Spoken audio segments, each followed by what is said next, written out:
తొక్కి నారతీస్తాం. వైసీపీ నేతలను హెచ్చరించిన పవన్ కళ్యాణ్.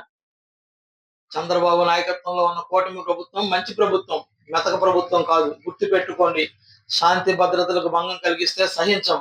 ప్రజల మధ్య భయాందోళన సృష్టించాలనుకుంటే చూస్తూ ఊరుకోం. తొక్కి నారతీస్తాం. కాలుకు కాలు, మక్కకు మక్క తీసేస్తామని ఉప ముఖ్యమంత్రి పవన్ కళ్యాణ్ పాత పాలకులను ఉద్దేశించి తీవ్ర స్వరంతో హెచ్చరించారు.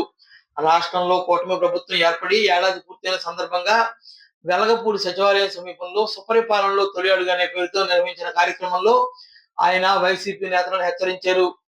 ఇటువంటి అసాంఘిక చర్యలను సహించం. తాటాకు చప్పుళ్లకు భయపడం. సంస్కారం ఉన్నందున ఇంకా పద్ధతిగా మాట్లాడుతున్నామని పవన్ కళ్యాణ్ పేర్కొన్నారు. ప్రత్యేకించి రోడ్ల మీదకి వచ్చి బ్యానర్లు పట్టుకుని గొంతుకులు కోసేస్తామంటున్న వాళ్ళకి చెబుతున్నాను, ఈ డైలాగులు సినిమాలో చెప్పడానికి బాగుంటాయి. నేను సినిమాల నుంచి వచ్చిన వాడినే. శాంతి భద్రతలు చిన్నపాటిగా క్షీణించినా ఊరుకోం. ప్రజల్లో భయాందోళన తీసుకొద్దాం అనుకుంటే ఏమాత్రం ఉపేక్షించమని పవన్ కళ్యాణ్ హెచ్చరించారు.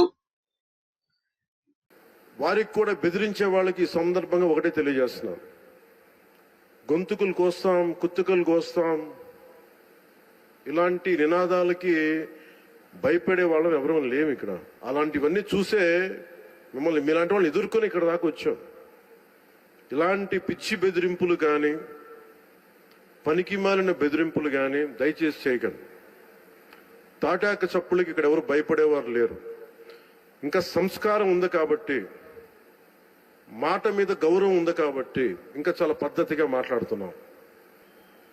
అలాగే ఏ విధమైన ఇబ్బందులు కలిగించినా, చాలా మందికి ఒక ఆలోచన ఉండొచ్చు, మళ్ళీ ఆ ప్రభుత్వం వస్తే ఏమవుతుంది, ఆ ప్రభుత్వం రావట్లేదు. ఇది ఎందుకు చెప్తున్నానంటే, ఇది I want to give you confidence, I want to empower you. ఎందుకంటే మేమందరం ఇంక సహించడానికి సిద్ధంగా లేవు ఇక్కడ.